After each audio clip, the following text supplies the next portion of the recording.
Ciao a tutti, in questo video parliamo delle lesioni e dell'avulsione del plesso brachiale nel gatto. Il plesso brachiale, diciamo, è la struttura nervosa che regola fondamentalmente l'arto anteriore nei nostri gatti. È una delle neuropatie traumatiche più frequenti e quindi in questo video cerchiamo un attimo di capire come funziona, cosa avviene e fondamentalmente cerchiamo di capire anche quali sono le varie prognosi, perché in base a la situazione può cambiare da una prognosi buona a una prognosi ovviamente infausta. Fondamentalmente di solito avviene dopo un incidente stradale, una caduta dall'alto, una lacerazione, un morso magari di un cane, uno stiramento, magari l'arto rimane incastrato a qualche parte. In questa situazione noi possiamo avere diverse situazioni, possiamo avere una neuroprassia, ovvero un temporaneo blocco dello stimolo nervoso e fondamentalmente però la struttura nervosa è integra. Possiamo avere una sonotmesi, ovvero la rottura, diciamo, dell'assone, ma il nervo rimane ancora, la trasmissione può ancora avvenire, oppure possiamo avere una neurotmesi in cui c'è completa lacerazione di tutto il nervo e quindi fondamentalmente in base alla situazione che noi abbiamo cambia ovviamente poi la gestione e la prognosi di questi animali. Generalmente possiamo avere diciamo un'avulsione del plesso brachiale craniale che colpisce fondamentalmente C6, C7, in cui fondamentalmente abbiamo un'immobilità della spalla, una flessione del garretto, ma possiamo avere l'estensione, quindi l'appoggio della zampa. Di solito la sensibilità cutanea viene persa a livello di zona dorsale della zampa e di zona cranio-laterale sotto il gomito.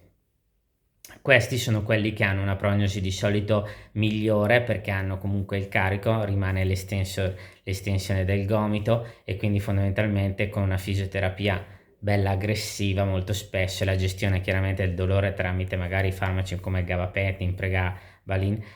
possiamo avere ovviamente una gestione e una prognosi migliore e quindi fondamentalmente evitare l'amputazione di dell'arto di questi animali. Possiamo avere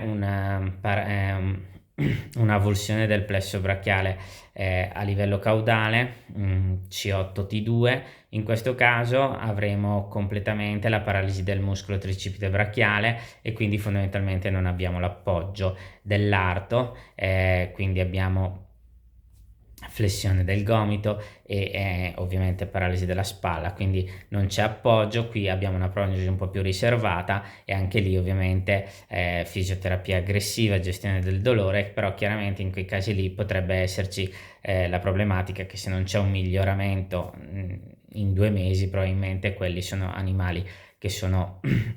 soggetti poi all'amputazione, perché ovviamente non muovendosi, non utilizzando l'arto va incontro chiaramente a ferite, chiaramente a situazioni che poi il gatto poi è un animale che non tollera molto avere un arto che non funziona e quindi tendenzialmente c'è un'automutilazione, un'autoaggressione al proprio arto. E poi abbiamo chiaramente le paralisi complete, che quelle chiaramente sono le prognosi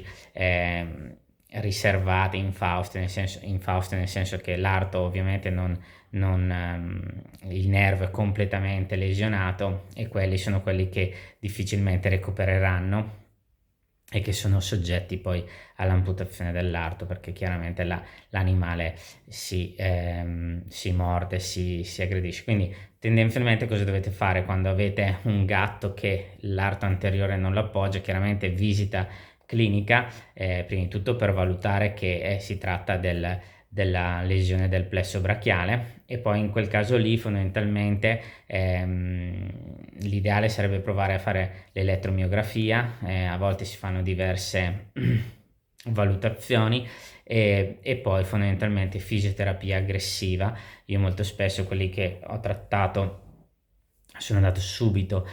con una bella fisioterapia aggressiva per cercare di recuperare più in fretta possibile il nervo, perché purtroppo il nervo ha una sua struttura plastica che se viene se viene lasciato troppo tempo a non essere utilizzato, i muscoli vanno in fretta in atrofia, e quindi fondamentalmente il rischio è che poi magari il recupero ci sarebbe, ma ovviamente si è aspettato troppo, e quindi abbiamo una grave atrofia muscolare. Quindi l'ideale è sempre quello di iniziare con una fisioterapia per cercare di salvare l'arto chiaramente a questi animali. E poi la gestione chiaramente del dolore, quindi gabapentin è sempre importante per aiutare fondamentalmente nella fisioterapia e nella gestione di questa patologia. Spero che questo video vi sia piaciuto. Io vi ricordo sempre che se siete interessati agli argomenti medicina veterinaria del cane e del gatto, iscrivetevi qua sotto, e se volete supportare il progetto, un bel mi piace. Noi ci vediamo alla prossima puntata, un saluto a tutti.